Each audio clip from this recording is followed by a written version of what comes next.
This is a freehand pattern on the back strap of a regular school shoe. What we're doing here is to trace the first area first, then getting the second one will not be difficult. After tracing the shape you are trying to achieve, what you are doing here is you are placing it on the last where you want it to be, then you get your curving.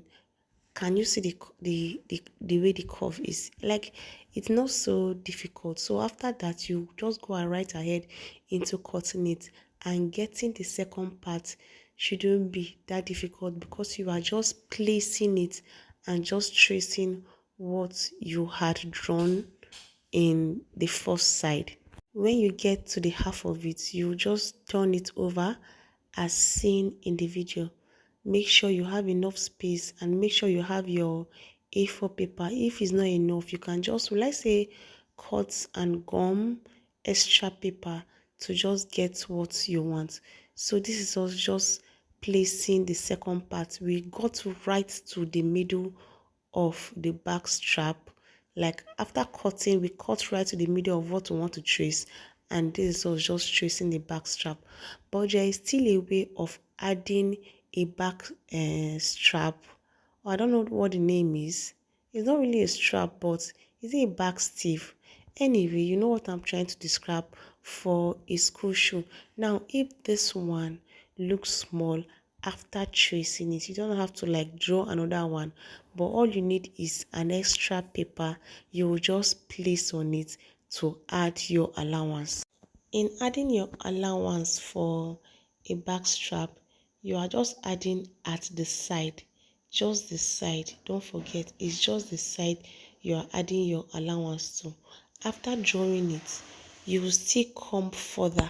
Can you see that edge? Can you see little allowance that we have added? Please, if you want something like this, a video like this, you still let me know in the comment section. But basically, this is how a back strap of a cortina looks like.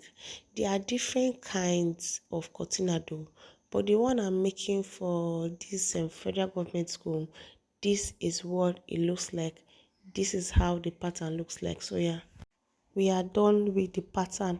Now the next thing for you to do now is to just get your leather, and I don't really use a leather lining for back strap. What I use is I use a leather, I use a regular Mako tool to just stiffen the leather, then I use that soft padding to just pad it, to just give it a solid look when the child is wearing it.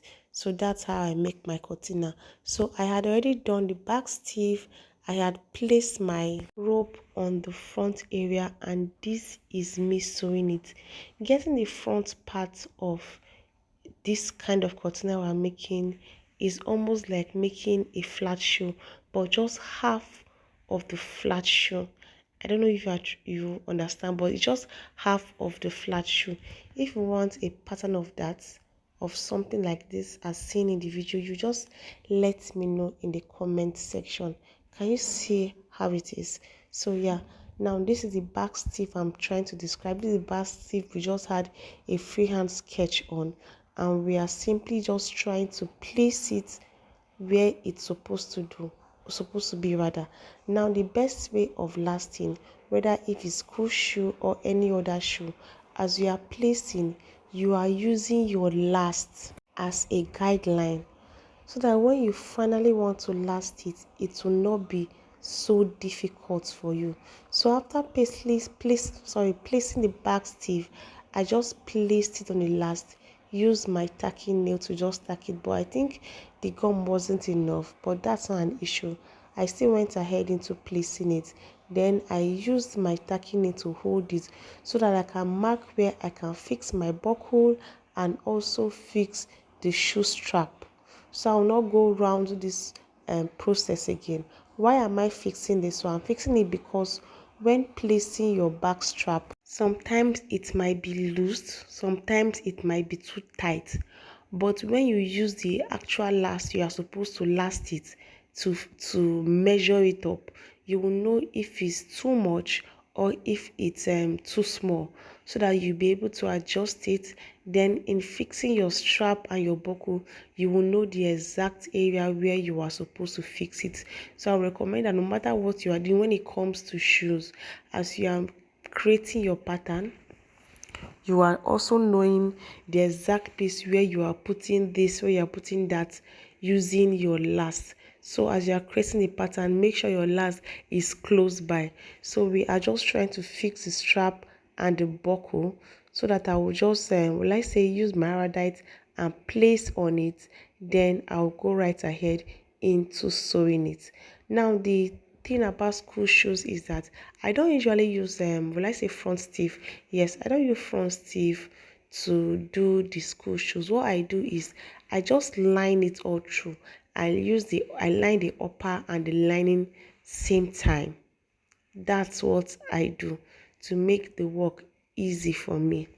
So yeah, this is basically how the pattern is. The next thing is just the lasting process.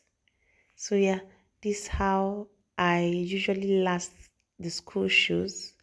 I'm actually looking for a machine that will help me last the school shoes so that it will be quite easy for me.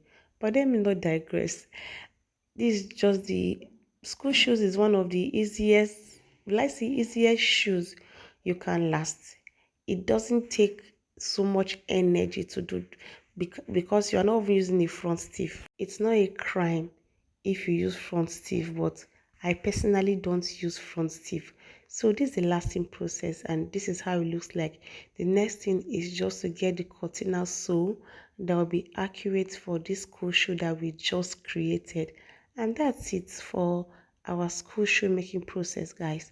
Hope you found this video very useful. If you have a question, let me know in the comment section. Thanks for watching. I truly appreciate. See you in my next class. Bye.